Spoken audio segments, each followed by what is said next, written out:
Action!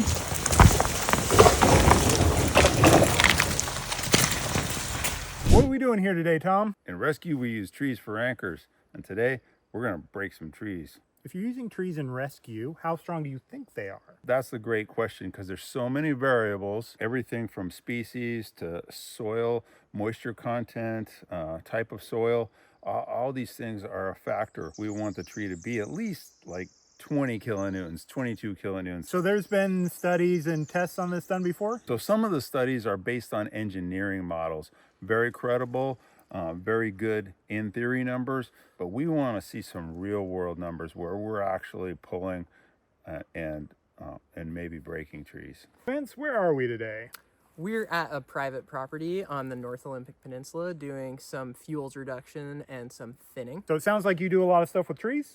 I do, yeah. I cut down trees, plant trees, prune trees, pretty much all the tree things. Big thanks to Vince for setting up this opportunity and bringing his big tractor with a big winch, and we should be able to put up to 100 kilonewtons on these trees. There's an old saying, 5'5" and alive, 5 inches diameter, 5 feet tall, and alive. If the tree is wider than the helmet, it's good. If the helmet's wider than the tree, we didn't use it, but that leaves a lot of really good potential rescue anchors off the table. So they did a ton of research with wind loading, civil engineering models, and tree species specific information, and came up with some really good tables that assign kilonewton ratings to different diameters of trees based on species as a tool for rescuers. What does the table say for a 19-inch circumference red alder?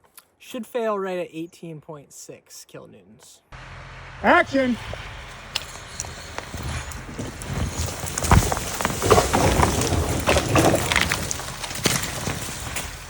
We got 18.27 kilonewtons. Super close. In rescue, do you anchor at 2 feet up?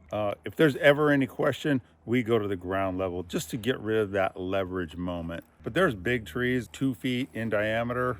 It doesn't matter where you anchor onto it. Long as it's alive. 16-inch circumference Doug fir. What should our number be? Should be 13.9 kilonewtons, which is a pretty low number. We'd definitely be rigging at the ground level on a tree like that. What happens if you don't have one tree that's strong enough? We make a multi-tree anchor system. Action!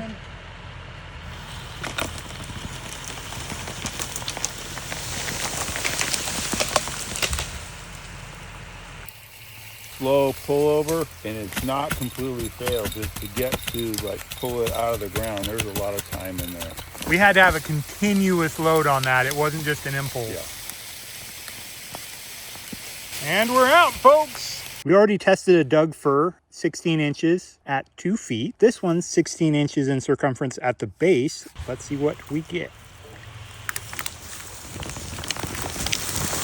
Our previous bigger fir that we pulled over at 2 feet failed at 14.7, and our smaller fir that we pulled at the base failed at 17.8. So you said this was a cherry tree? It's a Northwest native bitter cherry. And what tree did you say it was comparable to? Of the stuff that's in Morton's chart, it's probably closest to a red alder.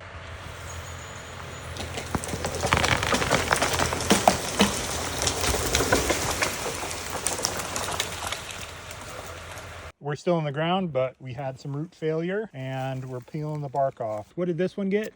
This is 19 and a half. That is so close. Yeah.